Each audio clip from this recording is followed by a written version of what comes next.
প্রিয় দর্শক, শুভেচ্ছা নিন। শুরু করছি আপনাদেরই পছন্দের অনুষ্ঠান ট্যাক্স হেল্পলাইন। দর্শক, আপনারা জানেন এই অনুষ্ঠানে আমরা কর রাজস্ব নিয়ে বিভিন্ন বিষয়ে কথা বলে থাকি। স্টুডিওতে আমাদের সঙ্গে জাতীয় রাজস্ব বোর্ডের কোনো না কোনো ঊর্ধ্বতন কর্মকর্তা থাকেন, সময় সময় বিশেষজ্ঞরা থাকেন, ব্যবসায়ীরা থাকেন, ব্যবসায়ী নেতারা থাকেন। দর্শক, আমরা জানি যে আজকে আমরা সারা দেশে অত্যন্ত আড়ম্বরের সঙ্গে আন্তর্জাতিক কাস্টমস ডে পালন করছি, আন্তর্জাতিক কাস্টম দিবস। এটি প্রতি বছরই আমরা পালন করছি 2009 থেকে। আন্তর্জাতিক কাস্টমস দিবসের বিষয়গুলো নিয়ে আমরা কথা বলার জন্য আজকে চ্যানেল আই স্টুডিওতে আমন্ত্রণ জানিয়েছি জাতীয় রাজস্ব বোর্ডের একজন কর্মকর্তা মোহাম্মদ আকবর হোসেন, মহাপরিচালক, নিরীক্ষা গোয়েন্দা তদন্ত অধিদপ্তর, মূল্য সংযোজন কর, ঢাকা। জনাব আকবর হোসেন, আপনাকে চ্যানেল আই স্টুডিওতে স্বাগত জানাচ্ছি। আমরা শুরু করতে চাই এই যে আন্তর্জাতিক কাস্টম দিবস, এই দিবসটি এবার কি প্রতিপাদ্য নিয়ে আপনারা ঠিক করেছেন, কেন এই দিবসটি পালন করা দরকার, মানুষের মধ্যে কি ধরনের অ্যাওয়ারনেস আসলে আপনারা বিল্ড আপ করতে চান? আপনি শুরুতে যেমনটা বলেছেন যে 2009 সাল থেকে আমরা প্রতি বছরই ইন্টারন্যাশনাল কাস্টমস ডে বা আন্তর্জাতিক কাস্টমস দিবস পালন করে আসছি। এই বছর এই দিবসটির প্রতিপাদ্য হচ্ছে customs delivering on it's commitment to efficiency, security and prosperity. Right. এবং সারা পৃথিবীর জন্যই এই স্লোগানটা এবারে ঠিক করেছে ওয়ার্ল্ড কাস্টমস অর্গানাইজেশন। সো আমরাও এই স্লোগানের সাথে আমাদের যে কার্যক্রমের যে সমন্বয় এবং আমাদের যে কাস্টমসের যে অ্যাক্টিভিটিস, এটাকে সমুন্নত রাখার জন্য সারা দেশে কাস্টমস দিবস উদযাপিত হচ্ছে।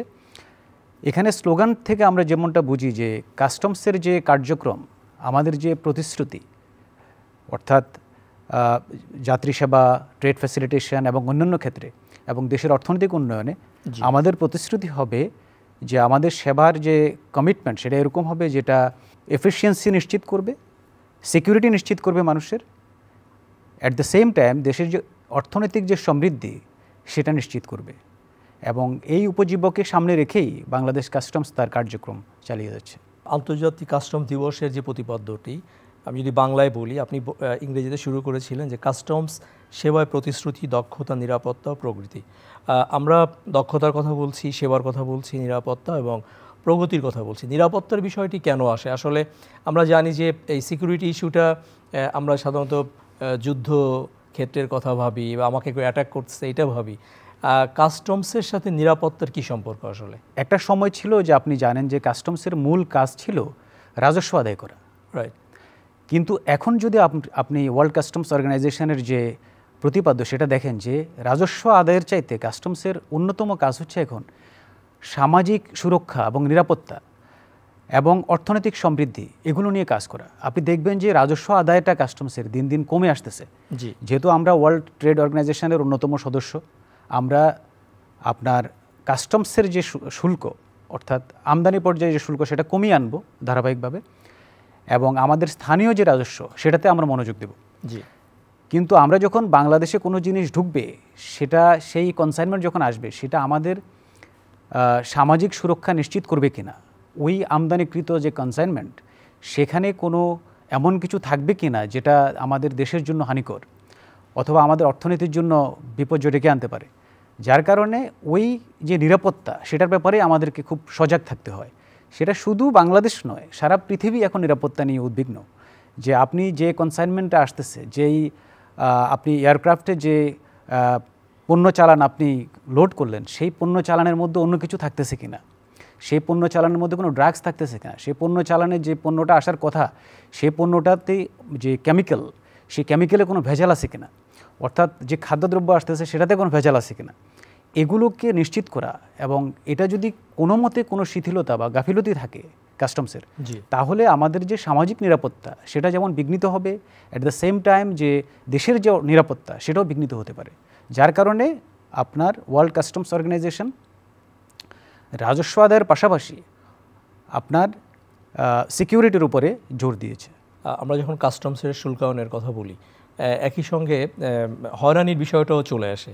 বিশেষ করে গত প্রায় বছরখানেক ধরে আমাদের যে ব্যবসায়ী নেতারা, বিসিসিআই থেকে শুরু করে বিভিন্ন চেম্বার, ট্রেড বডিজ, তারা একটা অভিযোগ করছেন যে শুল্কায়নের নামে আপনারা তাদেরকে ভোগান্তি দিচ্ছেন?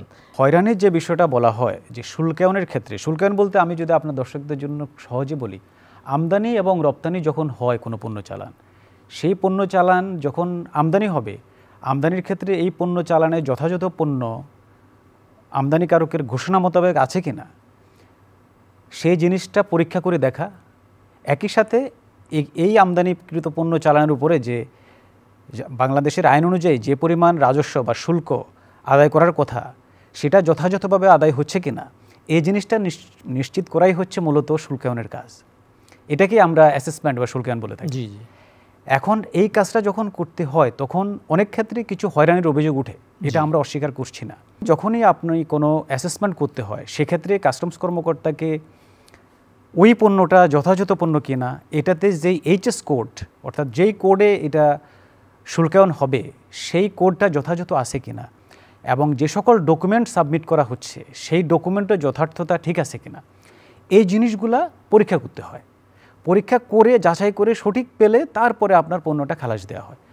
এখানে যখনই ম্যানুয়ালি কোনো কাজ করতে যায় তখন এই সমস্যাটা বেশি হয় যে আপনি অনেক সময় প্রয়োজন হয়। ব্যবসায়ীরা স্বভাবতই বলে যে আমাকে হয়রানি করা হচ্ছে, কারণ আপনি জানেন যে ব্যবসার ক্ষেত্রে যত দ্রুত পণ্য চালান খালাস দেওয়া যায় ততই ব্যবসার জন্য আপনার লাভজনক। কিন্তু যখনই এই কাজগুলো করতে যায় ম্যানুয়ালি তখন সময়ের প্রয়োজন হয়। কিন্তু আমরা যেহেতু এখন অটোমেশনের দিকে যাচ্ছি এবং অটোমেটেড সিস্টেমে যখন এটা করা হবে তখন এই হয়রানিটা অনেক ক্ষেত্রে কমে আসবে। অটোমেশন এবং অন্যান্য সিঙ্গেল উইন্ডো থেকে শুরু করে আমরা অনেকগুলো ব্যবস্থা নিয়েছি, এগুলো চালু হবে তখন এই সময়টা খুবই কমে আসবে। সময় যখন কমে আসবে তখন আপনার এই হয়রানির যে অভিযোগটা এখন করা হচ্ছে ঢালাওভাবে, এই জিনিসটা অনেক ক্ষেত্রেই আমরা মনে করি যে সহনীয় পর্যায়ে চলে আসবে। জনাব আকবর হোসেন, আরেকটি বিষয়, পিএসআই কোম্পানির এখনও উপযোগিতা মানে কেন? আমরা আসলে এই যে ন্যাশনাল সিঙ্গেল উইন্ডো চালুর কথা শুনতেছি, আবার একই সাথে আমাদের কয়েকটি বড় প্রতিষ্ঠানকে, বিশেষ করে ফার্মাসিউটিক্যালস কোম্পানিগুলোকে তাদের যে নিজস্ব একদম আপনার port to factory, factory to port যে আপনারা একটা বিশেষ লাইসেন্স দিয়েছিলেন, তারপরও সেইটা কার্যকর না হওয়ার অভিযোগ আমরা শুনতে পাই। এই দুইটা বিষয় যদি একটু ক্লিয়ার করেন। আপনি যেটা ইঙ্গিত করেছেন সেটা হচ্ছে অথরাইজড ইকোনমিক অপারেটর। রাইট। আমরা যারা বাংলাদেশে ভালো কোম্পানি, যারা সব আইন কানুন মেনে চলে, এরকম প্রতিষ্ঠানগুলোকে জাতীয় রাজস্ব বোর্ড থেকে এইও অথরাইজড ইকোনমিক অপারেটর সার্টিফিকেট একটা দেওয়া হয়। এই সার্টিফিকেটটা যখন থাকবে তখন তিনি যখন পণ্য চালান খালাস করবেন সেই পণ্যটা ভিআইপি ট্রিটমেন্ট পাবে। জি। যা আপনি দেখেন যে আপনি যদি এয়ারলাইন্সে আপনি টিকিট কেটে বিদেশে যান, তাহলে আপনার কাছে যদি বিজনেস ক্লাস টিকিট থাকে অথবা ফার্স্ট ক্লাস টিকিট থাকে তাহলে আপনাকে কিন্তু লম্বা লাইনে দাঁড়াতে হয় না, আপনি সবার আগে কিন্তু হেঁটে চলে যান। এটা এই ধরনের এক ধরনের ব্যবস্থা যেটা এই ভিআইপি ট্রিটমেন্ট পাওয়া, যে আপনার যদি এইও সার্টিফিকেট থাকে অর্থাৎ আপনি যদি আপনার ব্যবসা বাণিজ্যের ক্ষেত্রে শতভাগ আপনি কমপ্লায়েন্ট হন, সেক্ষেত্রে আপনাকে জাতীয় রাজস্ব বোর্ড এই সার্টিফিকেট দিবে। তখন আপনি পোর্টে আপনার যখন পণ্য আসবে তখন আপনি খুব দ্রুততম সময়ের মধ্যে আপনার এই পণ্যটা বের করে আপনার ফ্যাক্টরিতে নিয়ে আসতে পারবেন। এছাড়াও আপনাকে অনেকগুলো সুযোগ সুবিধা এখানে আমরা এনশিওর করব। আর তার এইটা কি ফুললি অপারেশনাল? এখন ফুললি অপারেশনাল, কিন্তু আমরা দিয়েছিলেন সবাই সুবিধা পাচ্ছে। যাদেরকে আমরা দিয়েছি তারা সুবিধা পাচ্ছে এবং এটার আওতাটা আরও বাড়ানোর চেষ্টা করা হচ্ছে, যে আমরা যদি অন্তত 500, 1000, 2000 প্রতিষ্ঠানকে এভাবে এইও সার্টিফিকেট দিয়ে দিতে পারি, যাদের পণ্য পোর্টে আসার সাথে সাথে তিনি কোনোরকম পরীক্ষা ছাড়াই, অর্থাৎ তার পণ্যটা কোনো পরীক্ষা হবে না, আপনি শুধু ডিউটি ট্যাক্স জমা দিয়ে আপনি পণ্যটা খালাস নিয়ে আসতে পারবেন। তো এটা যদি আমরা ব্যাপকভাবে বিভিন্ন কোম্পানিকে, আমরা শত শত কোম্পানিকে এটার সাথে ইনভলভ করতে পারি, সেক্ষেত্রে আমরা মনে করি যে আপনি আগে যে কথা বললেন যে শুল্কায়নের ক্ষেত্রে হয়রানি বা জটিলতা, সেই বিষয়গুলো অনেক কমে আসবে এবং এক্ষেত্রে ব্যবসায়ীদের যে সচেতনতা সেটা প্রয়োজন। এবং বেশি করে প্রতিষ্ঠানকে আমরা মনে করি যে জাতীয় রাজস্ব বোর্ডে আসা উচিত আপনার এইও সার্টিফিকেট নেওয়ার জন্য, এবং এইও সার্টিফিকেট নিয়ে তিনি যদি কমপ্লায়েন্ট হন সেক্ষেত্রে আমাদের এখনকার যে সকল সমস্যা আছে কাস্টমসের ক্ষেত্রে, শুল্কায়নের ক্ষেত্রে বা আপনার পণ্য খালাস দেওয়ার ক্ষেত্রে, ট্রেড ফ্যাসিলিটেশনের ক্ষেত্রে, এগুলো অনেকাংশে লাঘব হবে বলে আমরা মনে করি। আর একটা বিষয়, আপনার আমাদের যে রপ্তানি এবং আমদানি দুই ক্ষেত্রেই আপনারা হচ্ছেন প্রাণভোমরা। এখানে আপনাদের এই শুল্কায়নের কারণে, এই পদ্ধতিগত কারণে কি এরকম হয় যে একজন উদ্যোক্তার দেখা যাচ্ছে বন্দরে তার অনেক দিন তার পণ্যটা রাখতে হচ্ছে, আপনারা এই ফিজিক্যাল যখন পরীক্ষা নিরীক্ষা করা দরকার হয় সেক্ষেত্রে আপনারা ঢাকায় পাঠাতে হচ্ছে স্যাম্পল, এই বিষয়গুলো কি মানে ন্যাশনাল সিঙ্গেল উইন্ডো চালু হলে কি কোনো সুরাহা হবে? মানে আমি বলতে চাইছি লিড টাইমটা কমবে কি না। আপনি যেটা বলছেন ন্যাশনাল সিঙ্গেল উইন্ডো ফ্যাসিলিটি যেটা, সেটা অলরেডি চালু হয়ে গেছে এবং আপনি দেখেছেন যে সম্প্রতি সরকার এটা উদ্বোধন করেছে এবং চালু করেছে। এবং যেটা হচ্ছে যে ইতিমধ্যেই বেশ কয়েকটা প্রতিষ্ঠান আপনার ন্যাশনাল সিঙ্গেল উইন্ডোতে আপনার অলরেডি তারা ইন্টিগ্রেটেড এবং ব্যবহার করা শুরু করেছে। ন্যাশনাল সিঙ্গেল উইন্ডো হলে যেটা হবে যে আপনি আপনাকে বিভিন্ন দপ্তরে দপ্তরে ধারে ধারে ঘুরতে হবে না। এখন যেটা হচ্ছে যে আপনি কোনো একটা পণ্য আনলেন, সেটার পোর্টে আসার পরে আপনার বিএসটিআই সার্টিফিকেট দরকার। সো বিএসটিআই সার্টিফিকেটের জন্য আপনি বিএসটিআইতে যেতে হচ্ছে, বিএসটিআই সার্টিফিকেট ইস্যু করবে, তারপরে কাস্টমসে পাঠাবে, পেপার কপি আসবে, সেটা দেখে নিশ্চিত হয়ে অফিসাররা সেটা খালাস দেবে। এখন কিন্তু সেটা নয়, বিএসটিআই আমাদের ন্যাশনাল সিঙ্গেল উইন্ডোর সাথে কানেক্টেড, যার কারণে বিএসটিআই তার অফিসে বসেই সেই সার্টিফিকেটটা কাস্টমস কম্পিউটার সিস্টেমে ঢুকাই দেবে এবং কাস্টমস হাউস ওইটা দেখার সাথে সাথে আপনার পণ্যটা খালাস দিয়ে দেবে এবং এক্ষেত্রে কোনো রকম পেপার থাকবে না। যেটা হবে যে আপনি পেপারলেস একটা কাস্টমসের দিকে আমরা এগিয়ে যাচ্ছি এবং সবগুলো ডিপার্টমেন্টকে আমাদের টার্গেট হচ্ছে ন্যাশনাল সিঙ্গেল উইন্ডোর মধ্যে ইন্টিগ্রেট করা। তখন একটা সময় গিয়ে দেখা যাবে যে টোটাল কাস্টমসই হয়ে যাবে পেপারলেস কাস্টমস, কোনো পেপারই থাকবে না। আপনি যাবেন, আপনার পণ্য খালাস হবে, আপনি অনলাইনে সব কাগজপত্র সাবমিট করবেন, আপনি পণ্য খালাস নিয়ে চলে যাবেন। এটা কোনো টাইমলাইন বলা যায় সম্ভব যে আমরা তো এটা করতে চাই, বাট কত দিনে হবে? এটা অলরেডি হয়ে গেছে এবং আস্তে আস্তে আপনি জানেন যে সবগুলো প্রতিষ্ঠান যারা এই অ্যাক্টিভিটিসের সাথে জড়িত, কাস্টমস ফুলি অটোমেটেড, কিন্তু অন্যান্য প্রতিষ্ঠান তো অটোমেটেড না। যার কারণে যেটা হতে পারে যে অন্য প্রতিষ্ঠানগুলোতে যে তাদের ক্যাপাসিটি বিল্ডিং সেটা চলতেছে। We are very much hopeful যে এটা খুব কম সময়ের মধ্যে এই বছর নাগাদ হয়তো আপনি 2025 সালের শেষ নাগাদ কোনো প্রতিষ্ঠানই হয়তো আর বাইরে থাকবে না, সকল প্রতিষ্ঠানকে আমরা অনলাইনে নিয়ে আসতে সমর্থ হব। কাস্টমস দিবস, আমরা মূসক দিবস পালন করি, মূসক সপ্তাহ পালন করি, আমাদের একটা জাতীয় আয়কর দিবস আছে। কাস্টমস দিবসটার আসলে দরকার কেন? মানে এটার কি মেসেজ আপনারা দিতে চান মানুষকে, বা কি কোন ধরনের অ্যাওয়ারনেস বা সেন্সিটাইজ আপনারা করতে চান? আসলে কাস্টমস দিবসটা এই জন্যই প্রয়োজন যে আপনি দেখেন যে কাস্টমস দিবসটা কিন্তু আমাদের কিন্তু লোকাল কোনো দিবস নয়। আপনি যেটা বলছেন যে ভিএটির ক্ষেত্রে আমরা একটা দিবস পালন করি, ইনকাম ট্যাক্সের ক্ষেত্রে আমরা পালন করি, সেগুলো হচ্ছে মূলত আমাদের লোকাল, কিন্তু কাস্টমস দিবসটা এটা একটা ইন্টারন্যাশনাল এবং এটার সিগনিফিকেন্সটা আপনি দেখেন যে ইন্টারন্যাশনালি ওয়ার্ল্ড কাস্টমস অর্গানাইজেশন তারা এই দিবসটা পালন করার জন্য আহ্বান জানাচ্ছে। তো এটার যে গুরুত্বটা এই কারণে এটা খুব বেশি যে জনসাধারণকে সচেতন করা যে কাস্টমসটা আসলে কি, কাস্টমস কিভাবে কাজ করে। এবং আপনি জানেন যে কাস্টমস শুধু এয়ারপোর্টে প্যাসেঞ্জার মুভমেন্ট নিয়ন্ত্রণ করা নয়, আমদানি এবং রপ্তানির যে মূল কাজটা করে থাকে। আপনি যেমনটা বলেছেন যে এটা প্রাণভ্রমরা, যে আমদানি রপ্তানির মূল কাজটাই করে কাস্টমস। এবং দেশের যে অর্থনৈতিক সমৃদ্ধি, কাস্টমস যদি তার কাজটা ঠিকমতো করতে না পারে, কাস্টমসের কাজ যদি ডিলে হয়, তাহলে আমাদের অর্থনীতির যে চাকা সেটা কিন্তু স্লথ হয়ে যাবে। যার কারণে হচ্ছে কাস্টমস সম্পর্কে ব্যবসায়ীদের যে ধারণা বা আমাদের যে স্টেক হোল্ডার যারা, তাদেরকে আমাদেরকে সচেতন করা যে কাস্টমসটা কি, কিভাবে কাজ করে এবং আমরা কিভাবে কী ধরনের অটোমেশন করতেছি, কিভাবে এগিয়ে যাচ্ছি, এবং কাস্টমস সম্পর্কে যে কাস্টমস কর্মকর্তাদের জবাবদিহি করা এবং জনগণকে সচেতন করা যে আপনি কি কি সেবা কাস্টমস থেকে পাবেন এবং কাস্টমসের আইন কানুনগুলো কি, এই সম্পর্কিত বিষয় নিয়ে আমরা কাস্টমস দিবসের সময় বিভিন্ন আলোচনা করি, টকশো করি, জনগণকে সচেতন করার চেষ্টা করি। এবং সবচেয়ে বড় কথা হচ্ছে দেশের জনগণ সে একটা সিগনিফিক্যান্ট অ্যামাউন্ট এখনও কিন্তু আমরা রেভিনিউ আসে কাস্টমস থেকে। সো কাস্টমসের মাধ্যমে যেহেতু দেশের সাধারণ মানুষ তার একটা বড় ধরনের রেভিনিউ কন্ট্রিবিউট করতেছে দেশের সরকারি কোষাগারে, অতএব জনগণকে সচেতন অবশ্যই হতে হবে যে আপনি যে রেভিনিউটা দিচ্ছেন সেটা যথাযথভাবে কাস্টমস রেভিনিউটা আদায় হচ্ছে কিনা, কাস্টমসের কর্মকর্তা যারা তারা ঠিকভাবে তার দায়িত্ব পালন করতেছে কিনা, এবং কাস্টমস থেকে ব্যবসায়ীরা কিভাবে উপকৃত হতে পারে, এই বিষয়গুলো সম্পর্কে আমরা মনে করি ব্যবসায়ীদের এবং দেশের সচেতন মানুষের জানা প্রয়োজন। এবং এই বিষয়টাকে সামনে রেখেই ওয়ার্ল্ড কাস্টমস অর্গানাইজেশন তারা এই দিবসটা আমরা যাতে পালন করি সেজন্যই আমাদেরকে অনুপ্রাণিত করতেছেন, নির্দেশনা দিচ্ছেন। ওই কারণেই কাস্টমস দিবসটা পালিত হচ্ছে। আমাদের যে এয়ারপোর্ট এবং ল্যান্ড পোর্টস, সি পোর্টস, সবখানেই তো আপনাদের কর্মকর্তারা কাজ করেন শুল্কায়নের এবং এই যে সিকিউরিটি যে ইস্যুগুলো এগুলো দেখেন, এমনিতে আমাদের মানে ফিজিক্যাল ইনফ্রাস্ট্রাকচারে আমরা যদি বলি, ধরেন যে আমরা যখন দেশের বাইরে যাই, হ্যাঁ, আপনি নিজেও যখন ট্রাভেল করেন খুব স্মুথ মনে হয়। কিন্তু আমি কোনো ঢাকার কোনো এয়ারপোর্ট যদি বলি, হ্যাঁ, আমি সেটা একজন ফরেনারের কথা যদি বলি, উনি প্লেন থেকে নেমে তারপর ক্লিয়ার হয়ে গ্রিন চ্যানেল পার হয়ে আসা, এই জায়গাটা আসলে কি কি ইমপ্রুভমেন্ট করার স্কোপ আছে বলে আপনার মনে হয় আর কি?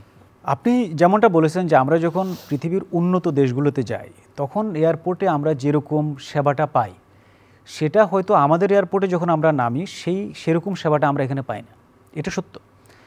কিন্তু যেটা হচ্ছে আপনাকে খেয়াল রাখতে হবে যে আমরা যখন ভ্রমণ করতে যাচ্ছি আমরা পৃথিবীর বেশিরভাগ ক্ষেত্রে উন্নত দেশগুলোতে যাচ্ছি। আপনি জানেন যে ঢাকা এয়ারপোর্টে ইতিমধ্যেই আমরা একটা নতুন টার্মিনাল করা হচ্ছে। সেই টার্মিনালটা যখন পুরোপুরি কাজ শুরু করবে তখন আপনি যে ধরনের কথা বলতেছেন যে আমরা বিদেশে যেরকম সার্ভিস দেখি এটা এখানেও আপনি পাবেন। কিন্তু আমাদের যে সীমাবদ্ধতা, এখানে জায়গার সীমাবদ্ধতা, অনেক সময় আমাদের লজিস্টিকের সীমাবদ্ধতা, এগুলো উত্তরণ হচ্ছে এবং কাজ করা হচ্ছে। আমরা আশা করতেছি যে একটা সময় গিয়ে আমাদের যখন থার্ড টার্মিনাল চালু হবে তখন এই ইন্টারন্যাশনাল মানের যে সেবা সেটা আমরা অবশ্যই পাবো। ল্যান্ডপোর্টগুলোর ইনফ্রাস্ট্রাকচার নিয়ে যদি একটু বলেন, কারণ এখন তো আমাদের এই সীমান্তবর্তী যে আমাদের ল্যান্ডপোর্টগুলো আছে সেইখানে ধরেন আমাদের পারের শুল্কায়ন এবং ফিজিক্যাল ইনফ্রাস্ট্রাকচার, আমি যদি ইন্ডিয়ার কথা বলি, যেহেতু ইন্ডিয়ার সঙ্গে আমাদের সবগুলো ল্যান্ডপোর্ট, রাইট, হ্যাঁ, তো ওদের পারের কীরকম, মানে আপনার সামঞ্জস্যপূর্ণ কিনা? প্রায় 50টার মতো অ্যাক্টিভ ল্যান্ডপোর্ট আমাদের ইন্ডিয়ার সাথে এবং একটা ল্যান্ডপোর্ট মায়ানমার। জি। সো ল্যান্ডপোর্টগুলো আপনি জানেন যে বেশিরভাগ ল্যান্ডপোর্টই খুবই প্রত্যন্ত অঞ্চলে অবস্থিত, এগুলো বর্ডার পয়েন্টে অবস্থিত। তো বর্ডার পয়েন্টে হওয়াতে আমাদের শুধু একটা কাস্টম হাউস আছে বর্ডারে, সেটা হচ্ছে বেনাপোল কাস্টম হাউস। সেখানে যে ইনফ্রাস্ট্রাকচার সেটা খুবই উন্নত মানের এবং বেশ ভালো ইনফ্রাস্ট্রাকচার, এবং ইন্ডিয়ান সাইডেও ইনফ্রাস্ট্রাকচার খুবই উন্নত ওখানে। এর বাইরে যে ল্যান্ডপোর্টগুলো সেখানে আমরা স্বীকার করি যে সেখানে যে ধরনের লজিস্টিক বা ইনফ্রাস্ট্রাকচার থাকার কথা সেটা ওইখানে ডেভেলপ করে নাই। এবং মূলত হচ্ছে যে এটা আমি যেমনটা বলেছি, ল্যান্ডপোর্টগুলো বর্ডারে অবস্থিত এবং প্রত্যন্ত এলাকায় অবস্থিত, যার কারণে এমনটা হচ্ছে। আবার অনেক সময় দেখা যাচ্ছে আমাদের দিকে ইনফ্রাস্ট্রাকচার বেশ ভালো, কিন্তু দেখা যাচ্ছে ইন্ডিয়ান সাইডে ইনফ্রাস্ট্রাকচারটা ওরকম ভালো নয়, যেহেতু বর্ডার বেল্ট, যার কারণে বর্ডার বেল্ট হতে এটা ওইসব দেশের সেন্টার থেকে অনেক দূরে বা রাজধানী থেকে অথবা বিভাগীয় শহর থেকে অনেক দূরে অবস্থান করে জায়গাটা, যার কারণে ওখানে ওই রকম ইনফ্রাস্ট্রাকচার গড়ে ওঠে নাই। কিন্তু আসার কথা হচ্ছে আমাদের এখানে ইন্ডিয়ার সাথে বাংলাদেশের সাথে আমাদের কমিশনার পর্যায়ে বা মেম্বার পর্যায়ে এবং সেন্ট্রাল লেভেলে বিভিন্ন ধরনের মিটিং হয়, এবং কোনো ধরনের সমস্যা যখন হয় সেটা আমরা স্থানীয়ভাবে বসে সমাধান করতে পারি। ওরকম একটা ফোরাম তৈরি করা আছে যে দুই দিকের কমিশনার লেভেলের একটা মিটিং হয়, মেম্বার লেভেলের একটা মিটিং হয়। আচ্ছা, সেখানে আমরা যখনই কোনো সমস্যা হয় ল্যান্ডপোর্টে, সেখানে আমরা স্থানীয়ভাবে বসেও দুই দেশের কাস্টমস বসে আমরা এটা সমাধান করতে পারি, এবং সেটাই করা হচ্ছে। এবং ল্যান্ডপোর্টে এখন অন্যান্য যে কোনো সময়ের তুলনায় ল্যান্ডপোর্ট অনেক বেশি স্মুথলি আপনার কার্যক্রম পরিচালিত হচ্ছে। কাস্টমস ডে কে কেন্দ্র করে দর্শকদের জন্য কোনো মেসেজ দিতে চান?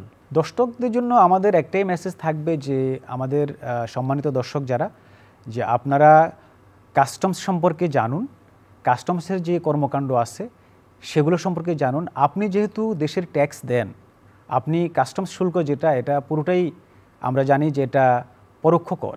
এই পরোক্ষ করটা জনগণের কাছ থেকে আদায় হয়। অতএব আপনি যেহেতু ট্যাক্স দিচ্ছেন, আপনি যেহেতু কাস্টমস ডিউটি দিচ্ছেন, আপনার পূর্ণাঙ্গ অধিকার আছে যে আপনি কাস্টমসের কার্যক্রম সম্পর্কে ডিটেল জানা, এবং আপনি কাস্টমস আইন অনুযায়ী কাজ করছে কিনা এবং ব্যবসায়ীদেরকে কোনো হয়রানি করছে কিনা সেই বিষয়ে জানা, এবং কাস্টমসের আইন কানুন সম্পর্কে, কাস্টমসের বিধিবিধান সম্পর্কে যদি আমাদের স্টেক হোল্ডার যারা ব্যবসায়ীরা এবং আমাদের সাধারণ মানুষ যদি জানেন, তাহলে আপনি অহেতুক কোনো হয়রানির শিকার হবেন না, এবং আপনি যখনই কোনো হয়রানির শিকার হবেন তখন আপনি প্রতিকার চাইতে পারবেন। আমরা গত 1-1.5 বছর 2 বছর ধরে দেখছিলাম অনেক বেশি সোনা চোরাচালান, গোল্ড স্মাগলিং ধরতেন আপনারা, হঠাৎ করে এটা একটু স্লো, মানে স্মাগলিং বন্ধ হয়ে গেছে নাকি আপনাদের ধরতে চাচ্ছেন না, মানে কোনটা আর কি? এটা একটা কোশ্চেন। আপনি জানেন যে একটা সময় আমরা প্রচুর গোল্ড কেস করেছি, রাইট? তার মানে হচ্ছে এটা এক ধরনের আপনার ডিটারেন্ট এফেক্ট ক্রিয়েট করছে সমাজে, যে যারা স্মাগলিংয়ের সাথে জড়িত ছিল তারা স্মাগলিং কমিয়ে দিয়েছে ওকে আমাদের অ্যাক্টিভিটিসের কারণে, যার কারণে আমরা ধরে নিতে পারি স্মাগলিং কমে গেছে। কিন্তু এটা যেহেতু একটা চলমান প্রক্রিয়া, আপনি জানেন যে প্রতিদিনই ঢাকা এয়ারপোর্টে আপনার প্রচুর পরিমাণে এই ধরনের কেস হচ্ছে। এটা আমরা কমে গেছে এটা ঠিক নয়। মোটামুটি আমরা ঢাকা, চিটাগং বা সিলেটে এটা প্রতিনিয়তই আমরা বিভিন্ন ধরনের গোল্ড স্মাগলিংয়ের কেস হচ্ছে, এবং এই ধরনের আমরা যারা এসব স্মাগলিংয়ের সাথে জড়িত তাদেরকে আমরা প্রতিহত করতেছি। তো যার কারণে একটা এফেক্ট বা একটা ইম্প্যাক্ট আমরা যদি বলি পড়েছে, যে আর আগে যারা স্মাগলিং করতেন তারা অনেক বেশি সচেতন এখন আমরা ধারণা করি, এবং আমাদের যে কাস্টমসের যে অ্যাক্টিভিটিস সেটা অনেক বেশি ভিজিবল হওয়াতে আপনার চোরাচালানিরা নিরুৎসাহিত হচ্ছে। আমরা তো সেটাই চাই। এটা একটা বড় অ্যাচিভমেন্ট বাংলাদেশ সরকারের, জাতীয় রাজস্ব বোর্ডের, আপনারা যারা কাস্টমসের এবং মূসক দুইটা বিভাগে কাজ করছেন। হ্যাঁ, ব্যবসায়ীদের উদ্দেশ্যে কিছু বলবেন? ব্যবসায়ীদের উদ্দেশ্যে আমরা একটাই বলবো যে আপনি আইন কানুন মেনে আপনি ব্যবসা করবেন, এবং আইন কানুন মেনে যদি কেউ ব্যবসা করে তাহলে কাস্টমস তো তার বন্ধু, বা ভিএটি বা ইনকাম ট্যাক্স, জাতীয় রাজস্ব বোর্ড ব্যবসায়ীদেরকে সহায়তা করার জন্য আমরা বসে আছি। এনবিআরের সবসময় একটা অ্যাপ্রোচ থাকে যে ব্যবসা বান্ধব একটা পরিবেশ সৃষ্টি করা, এবং আমরা যে অটোমেশন বলেন, আমাদের মডার্নাইজেশন বলেন, আমরা তো সবই করতেছি ব্যবসায়ীদের জন্য। কারণ আমরা জানি যে দেশের যে অর্থনৈতিক সমৃদ্ধি এটি যদি হয় এটা ব্যবসায়ীরাই করবে, এবং এনবিআর বা জাতীয় রাজস্ব বোর্ড যে কাজটা করে যে আমরা জাস্ট একটা ফ্যাসিলিটেট করি। কিন্তু ব্যবসায়ীরা যদি এগিয়ে না আসেন, ব্যবসায়ীরা দেশে যদি ব্যবসা না হয়, তাহলে তো কর্মসংস্থান সৃষ্টি হওয়া, অর্থনৈতিক যে সমৃদ্ধি সেটা আসবে না। অতএব ব্যবসায়ীদেরকে আমরা যত বেশি সহায়তা করতে পারি, এবং আমরা রিকোয়েস্ট করবো যে ব্যবসায়ীদের দিক থেকেও এগিয়ে আসা। যে আপনি জানেন যে ট্রেড ফ্যাসিলিটেশন এগ্রিমেন্ট যেটা WTO, ওয়ার্ল্ড ট্রেড অর্গানাইজেশনের, সেটা হচ্ছে যে যত বেশি ব্যবসা বাণিজ্যকে সহজীকরণ করা যায়, রাইট। এবং সেখানে যেহেতু বাংলাদেশ স্বাক্ষর করেছে, এবং ব্যবসায়ীদেরই উচিত হবে, আমি মনে করি তাদেরই এসে এনবিআরে কথা বলা যে আপনি যে সকল সুবিধা আমাদেরকে দিবেন অঙ্গীকার করেছেন জাতীয় আন্তর্জাতিক যে সংস্থার কাছে, ওয়ার্ল্ড ট্রেড অর্গানাইজেশনে, সেই সুবিধাগুলো আমাদেরকে দিচ্ছেন কিনা, সেই সুবিধাগুলো ব্যবসায়ীদেরকেই আদায় করে নিতে হবে। তা আমরা রিকোয়েস্ট করব ব্যবসায়ীরা এগিয়ে আসুন, এবং ব্যবসায়ী আপনার সরকার এবং ব্যবসায়ী যখন আপনার একটা জয়েন্টলি কাজ করবে, দুজনের মধ্যে একটা সমন্বয় থাকবে, কোঅর্ডিনেশন থাকবে, তাহলেই আপনার যে সমস্যা তাৎক্ষণিকভাবে সমাধান করা সম্ভব হবে, এবং দেশের যে অর্থনৈতিক সমৃদ্ধি সেটা আপনার নিশ্চিত হবে। অনেক ধন্যবাদ মোহাম্মদ আকবর হোসেন। আপনাদের এই যে মেসেজগুলো নিশ্চয়ই আমাদের দর্শক এবং ব্যবসায়ীরা এটা দেখবেন এবং এটা মেনে চলবেন। আপনার কথায় দর্শকদের মতো আমি নিজেও আশ্বস্ত হতে চাই একজন বিজনেস রিপোর্টার হিসাবে, যে আমাদের যে ন্যাশনাল সিঙ্গেল উইন্ডো যেটা উদ্বোধন হলো, এইটি আসলে পুরোপুরি ফাংশনাল হবে, এবং একই সাথে আপনি যেরকম বলছিলেন যে অথরাইজড ইকোনমিক অপারেটর যে লাইসেন্স, সেটি আপনারা সীমিত না রেখে কয়েকশো, কয়েক হাজার বড় কোম্পানি যারা আইন মেনে চলে তাদেরকে আপনারা দিতে চান। ব্যবসা বান্ধব সরকার, ব্যবসার বাণিজ্য এবং বিশেষ করে যারা এয়ারপোর্ট বা ল্যান্ডপোর্টে যাতায়াত করেন, সেই ব্যাগেজ রুলস এবং এগুলো সহজ হবে এবং যাত্রী সেবার মান বাড়বে, সেই প্রত্যাশা রেখে আপনাদের সুস্থতা কামনা করে শেষ করছি। দর্শক ভালো থাকবেন, সুস্থ থাকবেন।